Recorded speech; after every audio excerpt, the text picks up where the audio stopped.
हाय बच्चों, स्वागत है आप सभी का अपने YouTube channel JK sir study with JK sir Shiva में। तो चलिए आज हम आप सभी को जीवन सूत्राणी यूपी बोर्ड हाई स्कूल के हिंदी खंड काव्य के हिंदी के संस्कृत खंड काव्य पढ़ सकते हैं। हिंदी के जो है संस्कृत के बारे में हम आज यहाँ पढ़ेंगे। जीवन सूत्राणी पाठ का नाम है ये। और यहाँ आप देखेंगे तो इसमें जो है टोटल 10 टोटल जो है इसमें 10 श्लोक दिए गए हैं। श्लोक है ये, तो 10 श्लोक में हुआ क्या है आपको हम बता दें पहले थोड़ा सा कि इसमें ये एक प्रश्न किया गया है, दूसरा उत्तर बताया गया। अच्छा, कौन प्रश्न किससे कर रहा है? यहाँ प्रश्न किया जा रहा है यक्ष के द्वारा युधिष्ठिर से। अच्छा, कब किया जाता है आपको थोड़ा सा ध्यान दिला दे। ये उस समय की बात है कि जब जो है पांडवों को अज्ञातवास हुआ था और ये जो है वन में भटक रहे थे। भटकते समय क्या हुआ कि प्यास लगती है और प्यास लगने के बाद जा करके जो है पानी पीते हैं और एक एक करके इनके चारों भाई जब पानी पीने जाते हैं तो वह तालाब जो होता है वह एक यक्ष से संबंधित होता है। बगैर पानी पिए लोग बिना प्रश्नों का उत्तर दिए हुए ये सभी लोग पानी पीना चाहते हैं। तो जैसे जैसे एक एक लोग करके जाते हैं और जो है वो तुरंत पानी पीने का प्रयास करते हैं और जब पानी पीने का प्रयास करते हैं बिना उत्तर दिए हुए तो वो सभी लोगों को जो है यक्ष मूर्छित कर देता है। तो जब मूर्छित कर देता है अब नंबर आता है इनका जो है युधिष्ठिर का। और जब युधिष्ठिर का नंबर आता है तो युधिष्ठिर भी वहां पहुंचते हैं। भाई वो पूछे कि हमारे इतने भाई जो है ये चारों भाई कहाँ चले गए, इतना देर हो गया पानी पीने गए थे अभी तक वापस नहीं आए। और जब भी इस चीज को सुनते हैं वो तो मतलब सोचते हैं, सोचने के बाद वो निकल पड़ते हैं कि चलिए हम खोजते हैं। तो खोजते खोजते जा करके जो है उसी तालाब के किनारे पहुंचते हैं और यह भी वही गलती करते हैं। क्या कि जो यक्ष जो है जो पानी पीने के लिए वो लोग उतरे हुए थे उनके भाई, वही गलती ये भी करते हैं कि बगैर जो है कुछ सोचे समझे ये भी पानी पीना शुरू कर देते हैं। और जैसे ही पानी पीना शुरू करते हैं तो तुरंत यक्ष बोल पड़ता है कि रुकिए, पहले हमारे प्रश्नों का उत्तर दीजिए और इसके बाद पानी पीजिए या अपनी प्यास को बुझा सकते हो। तो उसी का बहुत ही अच्छे शब्दों में श्लोक के माध्यम से कहा गया है कि किस प्रकार से। देखिए, किस्विद गुरुतरम भूमे, यक्ष प्रश्न पूछ रहा है युधिष्ठिर से कि हे युधिष्ठिर ये बताइए किस्विद माने कौन सा या क्या। यहाँ दोनों अर्थ जैसा भी आप समझ पाए उस प्रकार से यहाँ समझिएगा। किस्विद माने क्या, गुरुतरम माने भारी होता है, भूमे माने भूम से, यानी भूम से भारी क्या होता है, भूम से बड़ा क्या होता है। और किस्विद उच्चतरम, चा खात, खात माने होता आकाश, और आचा माने आकाश और हो गया, और खात माने आकाश, और आकाश से भी ऊंचा क्या होता है। ध्यान दीजिए क्या पूछा कि भूम से भारी क्या होता है, यानी धरती से भारी क्या होता है, बड़ा क्या होता है, और आकाश से ऊंचा क्या होता है। कौन सी ऐसी चीज है जो आकाश से ऊंची होती है। किस्वित शीघ्रतरम वातात, वातात माने हवा होती है, शीघ्रतरम माने शीघ्र चलने वाला, यानी हवा से भी तेज चलने वाला क्या होता है। और किस्वित बहुतरम तृणात, और क्या है, किस्वित माने क्या, बहुतरम माने भारी, और तृणात माने तृण, यानी तृण से भी बहुत संख्या में क्या है, अर्थात तृण से भी भारी क्या है। अब यक्ष जब प्रश्न किया तो उसको उत्तर दे रहे हैं युधिष्ठिर जी। क्या कह रहे हैं कि माता गुरुतरा भूमे, यानी जो माता होती है, जन्म देने वाली जगत जननी माँ जो होती है, आप ये कह सकते हैं जन्मदात्री जो होती है माँ, तो माता गुरुतरा भूमे, यानी माता जो होती है वो क्या है, गुरुतरा भूमे, यानी भूम से भी गुरुतरा होती है, भारी होती है, बड़ी होती है। माता जो होती है वो भूम से भी बड़ी होती है। और खात पिचोत्तरा स्थिता, और जो है खात से भी पितो उच्च तरा स्थिता, यहाँ जब आप विच्छेद करेंगे तो पिता उच्च तरा स्थिता, और पिता जो होते हैं वो उच्च होते हैं, ऊंचे होते हैं। किससे, खात माने आकाश से, यानी आकाश से भी पिता ऊंचे होते हैं। मनः शीघ्रतरम वातात, और मनः माने मन, शीघ्रतरम माने शीघ्रगामी होता है, वातात माने हवा से भी शीघ्र चलने वाला मन होता है, हवा से भी शीघ्र चलने वाला मन होता है। और चिंता बहुतरी तृणात, और चिंता जो होती है जिसके अंदर अगर चिंता समा जाती है वह तिनके से भी बहुत संख्या में होती है, अर्थात तिनके से भी भारी होती है। जिसके अंदर चिंता घुस जाती है वो तिनके से भी भारी होता है। तो इस प्रकार जो है ये पहला क्वेश्चन का आंसर देते हैं, कौन देते हैं, युधिष्ठिर जी देते हैं। अब अगला क्वेश्चन जो है वो पुटअप करता है यक्ष। क्या पूछ रहा है, अगला प्रश्न देखिए क्या पूछ रहा है कि किस्वित प्रवस्तो मित्रम और किस्विन मित्रम गृहे शतः करा कि चलिए ठीक है। अगला प्रश्न बताइए कि किस्वित माने कौन, प्रवस्तो माने प्रवासी का, मित्र माने मित्र होता है। यानी प्रवासी का मित्र कौन होता है, अर्थात जो प्रवासी होते हैं, जो बाहर जाते हैं, जो शहर में गए होते हैं, उनका मित्र कौन होता है। और किस्विन मित्रे गृहे सतः, किस्विन माने कौन, मित्र माने मित्र होता है, गृहे माने गृह पर, तो घर में जो है मित्र कौन होता है, किसी माने कौन, मित्र माने मित्र, गृह माने घर पर, सतह माने होता है। यानी ये घर पर मित्र कौन होता है।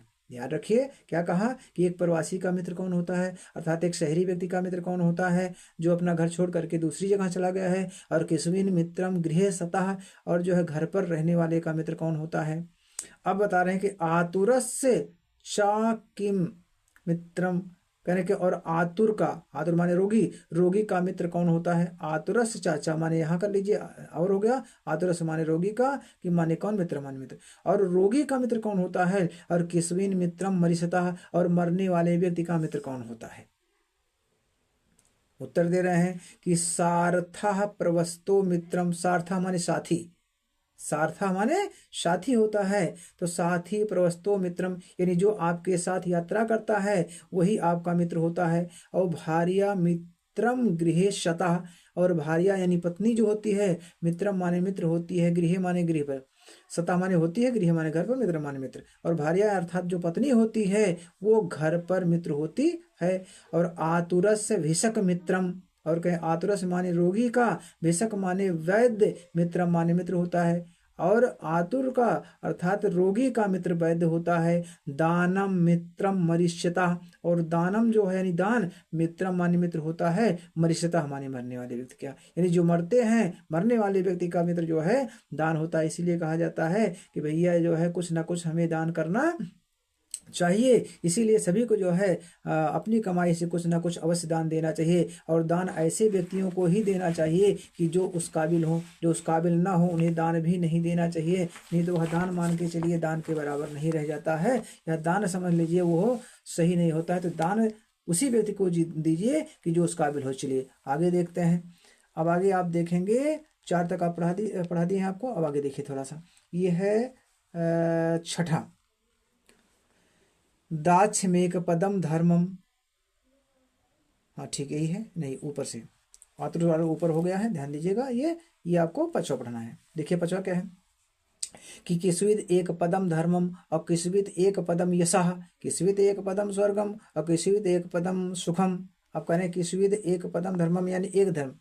कुल मिलाकर के अगर आपको पढ़ने में समस्या हो रही है तो मत उच्चारण कीजिएगा, केवल आप अर्थ देखिए। अर्थ क्या है कि किस्विद एक पदम धर्मम, यानी एकमात्र धर्म क्या है। एक पदम माने एकमात्र, धर्मम माने धर्म, किस माने क्या है, कौन सा, यानी कौन सा एकमात्र धर्म होता है, या एकमात्र धर्म क्या है। किस्विद एक पदम यशः, और एकमात्र यश क्या है, यश माने कीर्ति, गुणगान, तो कीर्ति क्या है। और किस्विद एक पदम स्वर्गम, एकमात्र स्वर्ग क्या है। किस्विद एक पदम सुखम, और एकमात्र सुख क्या है। बता रहे हैं कि वास्तव में धर्म क्या है, वास्तव में यश क्या है, वास्तव में स्वर्ग क्या है, और वास्तव में सुख क्या है। जैसे भी आप समझ पाओ उस तरह समझिए। उत्तर दे रहे हैं युधिष्ठिर, क्या कर रहे हैं कि दाक्षमेक पदम धर्मम, यानी दक्षता जो होती है, निपुणता जो होती है, चतुराई जो होती है, वह एक धर्म होता है। और दानम एक पदम यशः, और दान ही एकमात्र यश होता है। यानी आपको अगर गुणगान करना है, अपनी कीर्ति बढ़ाना है, आप दान देना शुरू कर दीजिए, दान देना शुरू कर दीजिए। तो दान से जो है आपकी यश की बढ़ोतरी होगी, आपका यश बढ़ेगा, आपकी कीर्ति बढ़ेगी। और सत्य में एक पदम स्वर्गम, और सत्य जो होता है, सत्य ही एक मात्र स्वर्ग होता है।